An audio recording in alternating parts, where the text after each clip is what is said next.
think of me fondly when we've said goodbye.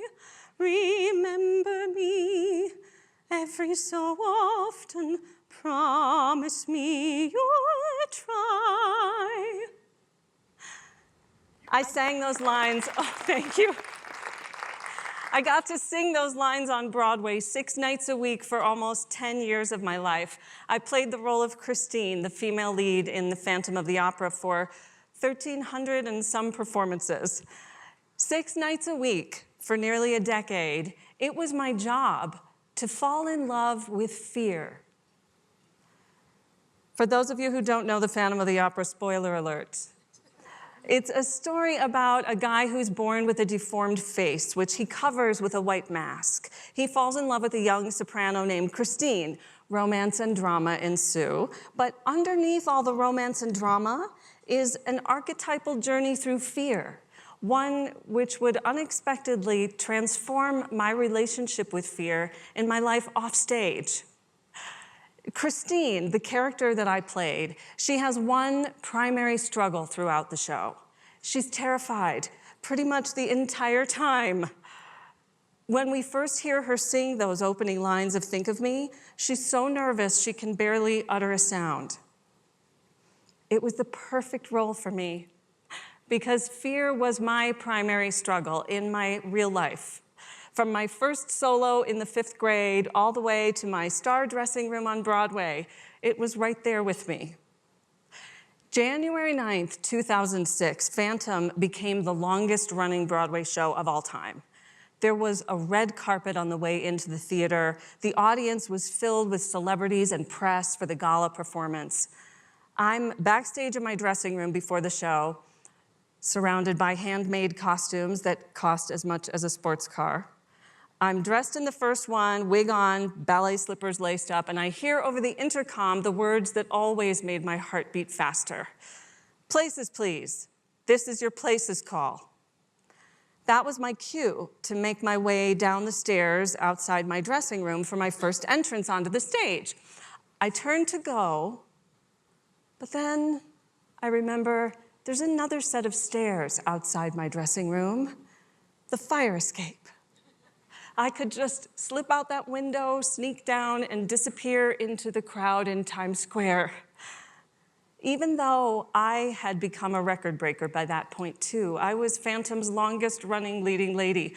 I had performed the show more than 1,000 times. Still, for a moment, I stood there, torn between 2 sets of stairs, thinking, this is too big for me. I cannot go out there.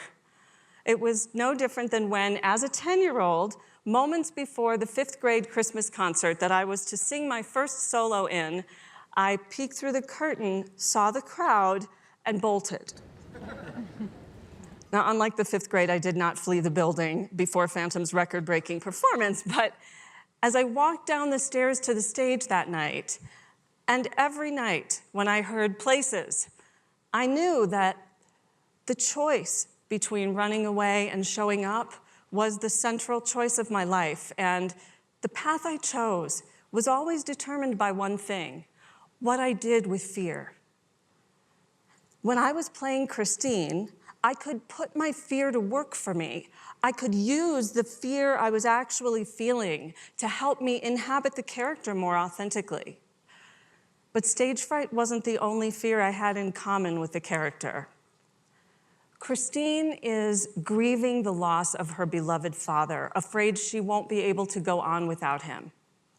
And in my real life, I was haunted by the fear of losing my beloved father from the time I was very young. I got my first musical when I was 14, and that same year, my dad's heart trouble began. He had his first angioplasty at the age of 42, and in the years that followed, he would have dozens more. It felt like an endless cycle of chest pains, 911 calls, and ambulance rides. All through my high school and college years, as my love affair with musical theater intensified, so did my fear of losing my dad. I considered staying home in Michigan and getting a sensible job after college, but it was my dad who convinced me to make the bold move to New York. He said, give it 5 years.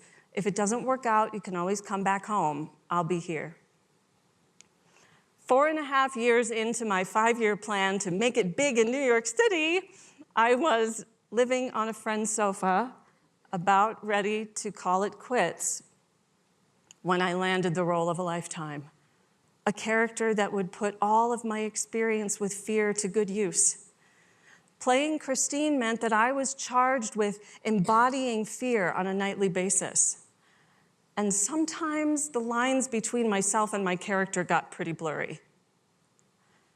One night at intermission, I went back to my dressing room to get changed into my costume for Act 2, and I noticed I had missed a call from my sister in Michigan.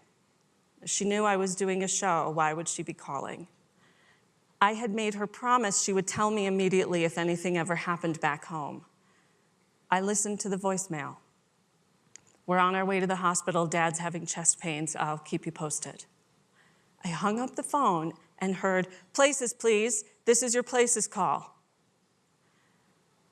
I could have asked that they hold the curtain while my understudy got ready, but instead I picked up the mask for the masquerade number that opens Act 2 and headed downstairs to the stage.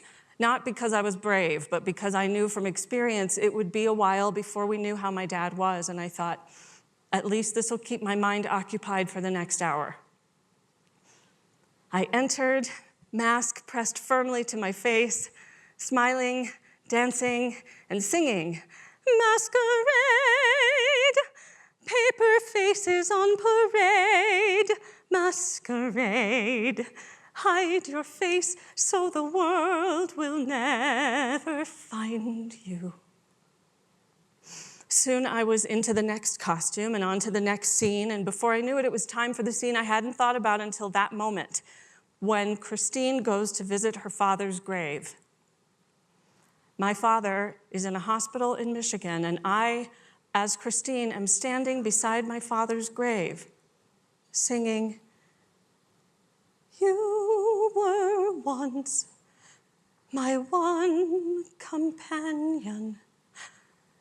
You were all that mattered. You were once a friend and a father. Then my world was shattered. Wishing you were somehow here again. Wishing you were somehow near."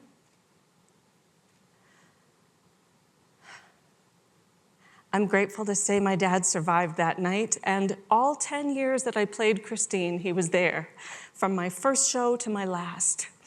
He was there to walk me down the aisle at my wedding to the Phantom. If there weren't already enough connections between myself and the character I played, I fell in love with my co-star in the show, and in real life, I married the Phantom.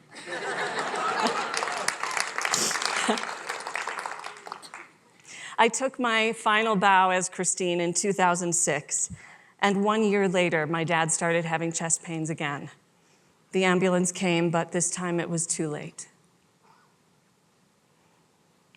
I wondered if all the years I'd spent rehearsing his death might have in some way prepared me for it. But of course, there is no script for grief. And mine had me running for the fire escape and hiding from life for what some considered an unreasonable amount of time. At least I thought, now that the thing I have feared for so long has happened, I won't be so afraid anymore. But I was about to discover there was another phantom lurking in the shadows of my life. I'm sitting in the office of one of the world's leading voice specialists as he looks at the MRI of my brain and points to the small tumor on my brainstem that's pressing against the nerve which controls my voice.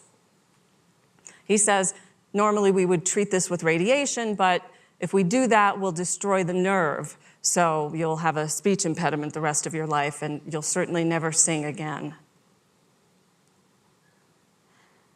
As I walked out of his office, I would have thought that I'd be thinking about all the songs I would never get to sing and the roles I would never get to play, but I wasn't. What I was thinking about far more than the preciousness of my voice was the preciousness of my life.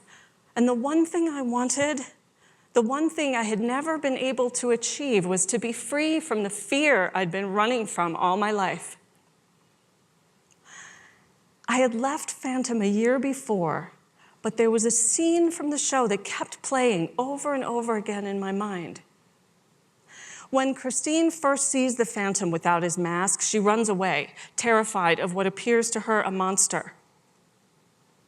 In the final scene, she's cornered and trapped by the Phantom, and in her most frightened moment, she suddenly stops and looks at him as if for the first time.